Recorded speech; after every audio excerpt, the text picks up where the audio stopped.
High court ने कह दिया भाई ये तो रेलवे की जमीन है, खाली करो। तो ये इसी बात पे का फायदा उठाते हुए रेलवे कहने लगा चलो इतनी जमीन हमें बैठे बिठाई मिल रही तो खाली करने वाली बात करने लगे।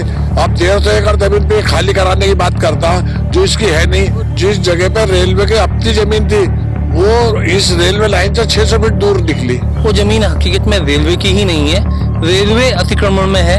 इस बात की जब पुष्टि हुई तो उनके हाथ पांव फूल गए।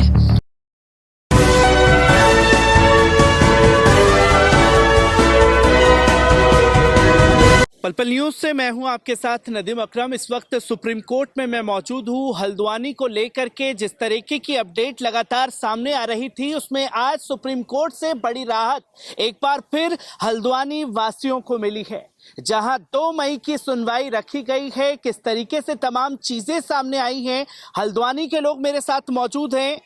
क्या कुछ हुआ सुप्रीम कोर्ट में आज, किस तरीके से आपने अपनी दलीलों को रखा है? मेरा नाम मोहम्मद यूसुफ है, मैं हल्द्वानी से आया हूँ और सुप्रीम कोर्ट में जो है 2 मई की तारीख पड़ गई है, जिससे रेलवे अपने कागज़ नहीं दिखा पाई है। हमारा डिमार्केशन जितना पैमाइश हमने लिखी थी और जितना कराया था डीएम साहब को उतना पैमाइश हो चुकी है, जिसमें रेलवे की 1 इंच की जगह नहीं निकल रही है। खाली रेलवे हमें जो है गुमराह कर रही थी कि ये आपके ज़मीन नहीं है, आपके मकान नहीं है, और ये हमसे हमारे घर छीनने के चक्कर में थी। इसमें राजनीति भेंट चढ़ने के चक्कर में थे। हमारी मकानों को, बिल्डिंगों को, सबको, स्कूलों को, मंदिरों को और मस्जिदों को सबको तोड़ने का वो हो गया था, जिसमें हॉस्पिटल भी हैं, स्कूल भी हैं और हिंदू धर्मशाला भी हैं, 2-2 बीघे के मंदिर भी हैं। और हमारे वहाँ जो सीवर पड़ी है 1970 में सीवर पड़ी है और लगभग सारी चीज़ें सरकार ने हमें मुहैया कर रखी है, और जिससे हमें अपने अधिकार से छीनने के चक्कर में और लड़ाई लड़ाने के चक्कर में ये सरकार तैयार थी।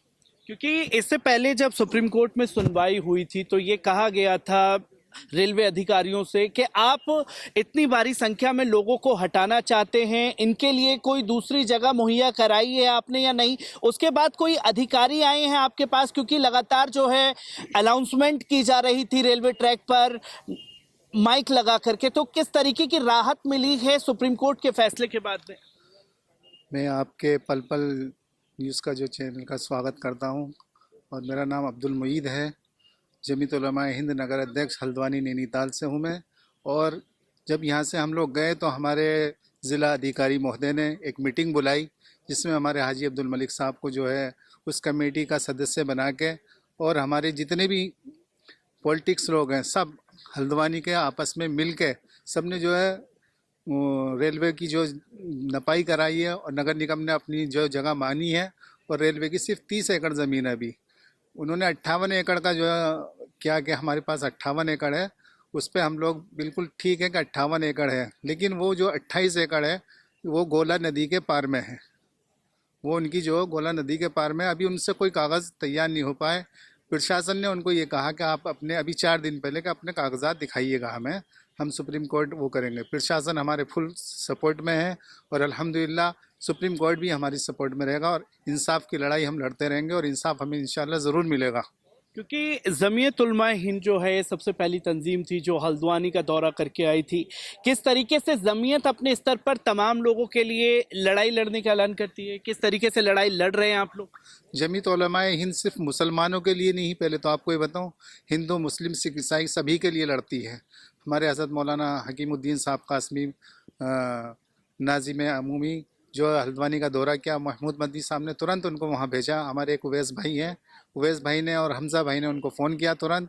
और हमारे जो अब्दुल कादिर साहब हैं वहाँ जमीयत के प्रभारी कुमाऊँ मंडल के, उनसे भी राब्ते में, हम उससे भी राब्ते में रहा मौलाना का। तो मौलाना वहाँ गए, उन्होंने देखा, और यहाँ हमारे जो मौलाना ने जो है मुअज़्ज़म साहब हैं यहाँ, मंसूर साहब और फ़ारूक नियाजी साहब, मौलाना फ़ारूक नियाजी साहब, वो देख रहे हैं 31 लोगों की पीआईएल पे वो यहाँ पे देख रेख में। और जमीयत इसका पूरा साथ देगी हर जगह, हर तरीके से, तन मन धन से। और जमीयत जो है हर किसी के लिए काम करती है। जमीयत की तरफ से भी याचिका यहाँ दायर की गई है हल्द्वानी को लेकर? जी, जमीयत ने जो है याचिका 31 लोगों की, और जिसमें हमारे हाजी अब्दुल मलिक भी है। उस पीआईएल पे भी जितने कागज़ हमने दिए हैं वो जमीयत के थ्रू भी दिए हैं। और प्रशांत भूसड़ जी उन्होंने भी हमारे साथ पूरा सहयोग दिया, और उन्होंने उन्हीं की पीएल पे जो हमें वो स्टे मिला था और आगे को वो भी कर रहे हैं। और एक मलिका साहिबा है, वो भी इस केस को देख रही हैं शमीम अहमद साहब की पहल पे। क्योंकि हल्द्वानी केस से पहले हम लोगों ने देखा था कि रात को आप लोगों की मीटिंग हुई थी वकीलों के साथ में, किस तरीके की बातें जो स्ट्रांगनेस सुप्रीम कोर्ट में रखी जा सके, क्या क्या सबूत के आधार पर बातें की गई हैं? अभी वो लोग तय ही नहीं कर पा रहे हैं कि हमारी ज़मीन है। उनकी ज़मीन है नहीं तो फिर कैसे तय करेंगे ये बताइए। जब है नहीं, उनका एक वो था मेमोरेंडम के इनको उजाड़ना है। उसमें हम सिर्फ मुसलमान नहीं, उसमें हमारे हिंदू भाई भी हैं, सिख भाई भी हैं और वाल्मीकि भी हैं। उनका पूरा एक टारगेट था कि इस बस्ती को खाली करना। बोर्ड की चोट है ये। उसमें 6 सीटें थी हमारे पास, 5 सीटें भाजपा की हमारी वहाँ से जीती हैं और 1 सीट भाजपा की हारी है। हमारे जोगिंदर सिंह रतोला जी मेयर हैं और वो थोड़ा सा अपने जो है लोगों ने उनको गुमराह कर रखा था। सरकार को हम बुरा नहीं कह रहे हैं, सरकार पूरा साथ दे रही है। अब जो राज्य सरकार पूरा साथ दे रही है, जब राज्य सरकार ने ऑर्डर किया होगा डीएम साहब को, जब भी उन्होंने एक मीटिंग बुलाई है, बगैर उनके तो नहीं कर सकते हैं डीएम साहब भी। तो राज्य सरकार से जो है अब हमें पूरा ऐसा लग रहा है कि राज्य सरकार की समझ में आ चुकी है कि इतने लोगों को ना हटा के जो उनकी, हम उस पर भी हमें कोई एतराज़ नहीं। जो है 30 एकड़ पे जो वो रेलवे है वो वहीं रहेगी।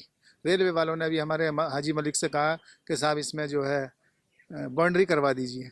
अरे जब बाउंड्री कैसे होगी, जब तुम्हारी उधर ज़मीन है तो उधर इस्तेमाल करो, बड़ा सा बड़ा प्लेटफार्म बनाओ। बड़े से बड़ा प्लेटफॉर्म बनाने की बात की है, क्योंकि इससे पहले हम लोग हल्द्वानी के दौरे पर, मैं दर्शकों को बता दूं, हल्द्वानी भी गए थे, तब भी आपसे बात हुई थी। किस तरीके की राहत अब मिली है, क्योंकि लगातार अनाउंसमेंट हो रही थी कि घर खाली किया जाए, फोर्सेस बढ़ाई जा रही थी, लगातार पुलिस जो है गश्त कर रही थी। किस तरीके की राहत अब है सुप्रीम कोर्ट के बयान के बाद में? पहले तो मैं पल पल का जो है शुक्रिया अदा करता हूँ। रेलवे को जो है अब 2 मई जो है तारीख मिली है। रेलवे अपना जो है पक्ष नहीं रख पाया है। रेलवे के पास कोई कागज नहीं है। रेलवे पहले तो कहती थी कि हमारी 29 एकड़ जमीन है। उसके बाद जब कुछ टाइम के बाद जब हाई कोर्ट से रिजेक्ट हुए तो उन्होंने अपनी जो है जमीन 78 एकड़ कर दी। 78 एकड़ करने के बाद उन्होंने फिर अपनी और जमीन बढ़ाई। तो इसी वजह हमें 5 जनवरी को जब स्टे मिला तो यहाँ से सुप्रीम कोर्ट से राहत मिली और सुप्रीम कोर्ट ने कहा जज की एक बेंच ने कि आप जाके अपना सर्वे करें और अपने कागज दिखाएं, लेके आए। तो आज हमारी 7 फरवरी जो थी तारीख थी, रेलवे उसमें जो है कागज कोई दिखा नहीं पाई। इससे पहले अभी हमने 10 दिन पहले जब वहाँ सर्वे कराया था, सर्वे में रेलवे की 1 इंच जमीन जो है हमारी तरफ को नहीं है, आबादी की तरफ को। उसकी जमीन जो है सन 1942 या 45 में जो रेल पड़ी हुई थी पटरी, वो बाढ़ से बह गई थी। उस पटरी को उठा के वो कम से कम नहीं तो कई फुट की दूरी पे लाया, 700-800 फुट की दूरी पे ले आकर उन्होंने एक आबादी की तरफ डाल दी थी। उसी पे उनका कब्जा था और उन्होंने ये भी कहा कि भाई ये हमारा कब्जा है। और वहाँ की सरकार ने ये मान लिया, तो जो वहाँ की नजूल राजस्व विभाग है उसने कहा भाई इनका ये कब्जा है, जबकि उनका कोई कब्जा नहीं था। उन्होंने खाली एक टेम्परेरी जो थी रेल डाली थी। उनकी जो रेल वो थी जमीन, वो फॉरेस्ट की जमीन में उनकी जमीन थी। जहाँ देखा होगा हमने आपको दिखाया था, एक हाईवे जो है रेल की पटरी के पास चल रहा था। उस हाईवे से भी जो है पल्ली तरफ उनकी पटरी थी सही मायनों में। और आज भी वहाँ जो हमने वहाँ चिन्हित कराया, वहाँ पे हमने जब जमीन पाई तो उनकी हाईवे से भी पल्ली तरफ जमीन जा रही थी, जिसमें रेलवे जो था भाग गया। उसमें रेलवे फिर नहीं आया लौट के। उसके बाद ये अल्लाह ने चाहा तो देखो, ये आप लोगों का भी इसमें बहुत सहयोग रहा, सभी चैनलों का। और हमारी माँ बहनें बुजुर्ग उन्होंने बहुत दुआएं करी, मस्जिदों से भी दुआएं हुई और सभी की इसमें भागीदारी रही है। अल्लाह ने चाहा तो हम ये लड़ाई इंशाल्लाह जीतेंगे। और सुप्रीम कोर्ट का फैसले पर कितनी उम्मीदें बनी है? अगर सुप्रीम कोर्ट का फैसला आप लोगों के खिलाफ भी आता है और पक्ष में आता है तो किस तरीके के कदम उठाएंगे? सुप्रीम कोर्ट जो है एक एक चीज देखेगी बारीकी से। हमें सुप्रीम कोर्ट के ऊपर पूरा भरोसा है। सुप्रीम कोर्ट एक हम एक कागज इनका देखेगी। अगर सुप्रीम कोर्ट को अगर कोई फैसला नहीं होता, जैसे हाई कोर्ट से एक फैसला आया था कि हमें बेदखल कर दिया गया था एकदम, और एक तारीख दे दी गई थी 8 दिन की कि भाई इन्हें यहाँ से हटाया जाए, तो हमने सुप्रीम कोर्ट में याचिका दायर की, अपनी प्याल लगाई। उसमें सुप्रीम कोर्ट ने हमें 5 जनवरी तारीख दी थी। 5 जनवरी को हमें स्टे मिला था और इनको रेलवे से कहा गया था कि आप अपनी जो है नक्शे वक्शे और आपकी जो एक खतौनी होती है और कुछ होती है, उसमें जो गजट वजट होता है, नोटिफिकेशन जो गजट होता है, गजट में इनका कोई वो नहीं था नाम। खाली इन्होंने जो थी अपनी एक उसमें आके खाली जमीन अपनी की निसाबी जमीन हमारी है और इन्होंने जो है हमें बेदखल करने की पूरी कोशिश करी थी। बेदखल करने की कोशिश की थी। हाजी साहब भी हमारे साथ मौजूद हैं। हाजी साहब, मैं जानना चाहता हूं कि आज किस तरीके की दलीलें आप लोगों की तरफ से सुप्रीम कोर्ट में पेश की गई हैं? आज दलील वाली तो नौबत ही नहीं आई। नौबत क्या थी, रेलवे को अपना पक्ष रखना था। रेलवे को ये बताना था रेलवे की कितनी जमीन है। रेलवे की 30 एकड़ जमीन है और 150 एकड़ जमीन पे अपना काबिज होना चाहता है ये गलत तरीके से। गलत पेपर वो करके चक्कर क्या हुआ था, 1942 के अंदर बाढ़ आई थी। ये हमारी 1885 में गजट हुआ था तो उसमें इनको 30 एकड़ जमीन मिली थी। 30 एकड़ जमीन इनकी गजट में चलती चली आई थी। 1935 में बाढ़ आई और 1942 में बाढ़ आई तो वो इनकी रेलवे लाइन नदी की साइड में, फॉरेस्ट साइड में थी, नदी की साइड में बह गई थी। तो इन्होंने टेम्परेरी रेलवे लाइन नगर निगम की जगह पे बना ली, रेवेन्यू के जगह पे टेम्परेरी रेलवे लाइन डाल दी, चलती चली आ रही थी। 1958 में गजट होता तो गजट में टेम्परेरी रेलवे लाइन जब पड़ी थी, जो इनकी जगह बह गई थी, उससे तो वो रेवेन्यू ने पूछा नहीं। इस जमीन को रेलवे का मान के इनके नाम में चढ़ा दिया। तो बस इनके दिमाग में आया हमारी तो जमीन बढ़ गई। तो जमीन तो जब बढ़ सकती जब गजट में तुम्हारी पास होगी। तुम तो खुद टेम्परेरी बैठे हुए हो। तो ये टेम्परेरी बैठे बैठे में एक पीआईएल करता ना, पीआईएल वो करी भाई यहाँ पे वो पीआईएल करता ने कहा भाई ये रेलवे की जमीन है, ये है वो। रेलवे ने अपनी हमारी जमीन खाली करने की डिमांड नहीं करी थी तो हाई कोर्ट ने कह दिया भाई ये तो रेलवे की जमीन है, खाली करो। तो ये इसी बात पे का फायदा उठाते हुए रेलवे कहने लगा चलो इतनी जमीन हमें बैठे बिठाई मिल रही तो खाली करने वाली बात करने लगे। रेलवे ने अपना भी जो पक्ष 2006 में रखा था तो वो 30 एकड़ जमीन बताई थी अपने। अब 150 एकड़ जमीन पे खाली कराने की बात करता जो इसकी है नहीं। खुद भी इंक्रोचमेंट में बैठा हुआ। अब सर्वे हुआ सुप्रीम कोर्ट के बाद, अभी सर्वे हुआ पिछले हफ्ते। तो जिस जगह पे रेलवे की अपनी जमीन थी वो इस रेलवे लाइन से 600 फीट दूर निकली।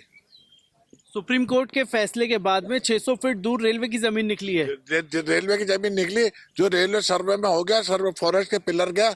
नगर निगम को भी हमारे पता नहीं था हमारी बाउंड्री यहाँ तक है। जो बह गई थी जमीन वो फॉरेस्ट की समझते थे, वो थी नगर निगम की जगह। तो अब ये पक्ष लगा। जब ये सारी बातें रेलवे को भी पता लगे, नगर निगम को भी पता लगे, उत्तरांचल सरकार को भी पता लग गई, तो अब ये सब लोग उस पर लगे हम जवाब दें तो क्या दें। ठीक है। और नगर निगम के पास भी ये दलील नहीं है, क्या कहते हैं 1958-59 में जो ये इनके नाम में जो जमीन करी गई थी, जो जमीन करी थी किस बात पे करी थी। 1957 में तो बंजर जमीन दर्शा रही थी वो खतौनी। 1958 में इन्होंने एकदम से रेलवे की जमीन दिखा दी। तो 57 से 58 में जब रेलवे की जमीन दिखाई तो उसके कोई ट्रांसफर के ऑर्डर तो होने चाहिए। पटवारी ने कब्जे के आधार पर चढ़ा दी। तो ये पूरा खेल जो है बस्तियां उजाड़ने का चल रहा था लोगों के द्वारा। मैं आपसे भी जानना चाहूंगा कि किस तरीके से देखते हैं 2 मई का फैसला है, सुप्रीम कोर्ट के फैसले पर कितनी उम्मीदें हैं? सुप्रीम कोर्ट के फैसले पे ये उम्मीद है सुप्रीम कोर्ट जब इनसे कागज मांगेगा और ये अपने कागज नहीं दिखा पाएंगे, सुप्रीम कोर्ट तो हमारे फेवर में करेगा ही करेगा वो। और जहां सुप्रीम कोर्ट ये कहता, आज जैसे बताया सुप्रीम कोर्ट ने ये कहा भाई जिस कोई काबिज होगा तो उसको वो हटाया जाएगा। काबिज तो खुद रेलवे है। काबिज जो होगा उसे हटाया जाएगा, क्योंकि इससे पहले भी सुप्रीम कोर्ट में जब सुनवाई हुई थी तो सुप्रीम कोर्ट के द्वारा ये फटकार भी रेलवे विभाग को लगाई गई थी कि अगर आप इतने लोगों को हटाना चाह रहे हैं तो उनके लिए बंदोबस्त क्या किया हुआ है। किसी तरीके से कोई संपर्क किया रेलवे अधिकारियों ने? नहीं, तो रेलवे अधिकारी को संपर्क की हमें इसलिए जरूरत नहीं पड़ती। रेलवे ने अपना पक्ष ही गलत रख रखा था। और जो अब हमने जो जमीन रेलवे की निकाल के दी है, जितना बड़ा रेलवे स्टेशन कारखाना या सर्विस स्टेशन बनाना, तो उसकी जो 1942 में बह गई थी वो जमीन, उसकी खोई हुई जमीन सब मिल गई, वो हमने प्राप्त करा दी। वहां पर खोई हुई जमीन मिल गई। किस तरीके की उम्मीदें बची हैं अब आप लोगों को? बहुत सुप्रीम कोर्ट ने एक राहत दी हुई है कि 2 तारीख तक उनका टाइम दिया हुआ है गवर्नमेंट ऑफ उत्तराखंड को और रेलवे डिपार्टमेंट्स को। और जैसा कि सर्वे हो चुका है कि भाई सर्वे में पता लगा कि रेलवे जिस ज़मीन को अपना कह रही थी वो ज़मीन हकीकत में रेलवे की ही नहीं है, रेलवे अतिक्रमण में है। इस बात की जब पुष्टि हुई तो उनके हाथ पांव फूल गए और वो अपना पक्ष रखने में नाकाम रहे हैं आज। और मुझे लगता है कि 2 मई को रेलवे किस आधार पर अपना पक्ष रख रही है, क्योंकि उन कागजों के हिसाब से रेलवे के पास कोई पुख्ता सबूत नहीं है कि उनको अलॉटमेंट भी हुआ था और वो ज़मीन पे काबिज है। तो ये लगता है कि आम जनता को इसका फ़ायदा मिलेगा, क्योंकि राज्य सरकार ने उन्हें पट्टे दिए हुए हैं, राज्य सरकार ने उनको बंदोबस्त किया हुआ है, राज्य सरकार उस पर टैक्स ले रही है। तो कहीं ना कहीं राज्य सरकार को इस बात का अनुभव था कि भाई ये ज़मीन जो है राज्य सरकार की, और 2016 में इस बात को कहा भी गया है। तो ये मुझे लगता है कि सुप्रीम कोर्ट इन चीज़ों को देखते हुए उन लोगों के पक्ष में ही ये बयान देंगे और उनके आधार पर ही डिसीजन दिया जाएगा। सर्वे के बाद में सुप्रीम कोर्ट के फैसले के बाद ये साफ हो चुका है कि उत्तराखंड सरकार को और रेलवे विभाग को मुंह की खानी पड़ रही है, और अंत में हल्द्वानी को लेकर के जिस तरीके की दर्दनाक तस्वीरें आ रही थी, दुनिया भर में हल्द्वानी के लोगों के लिए दुआओं का दौर जारी था और हर कोई एक ही बात कहता हुआ दिखाई दे रहा था कि लोगों की पीढ़ियां गुजर जाती हैं आशियाना बसाने में और आप वक्त नहीं लगाते आशियाना उजाड़ने में। शुक्रिया।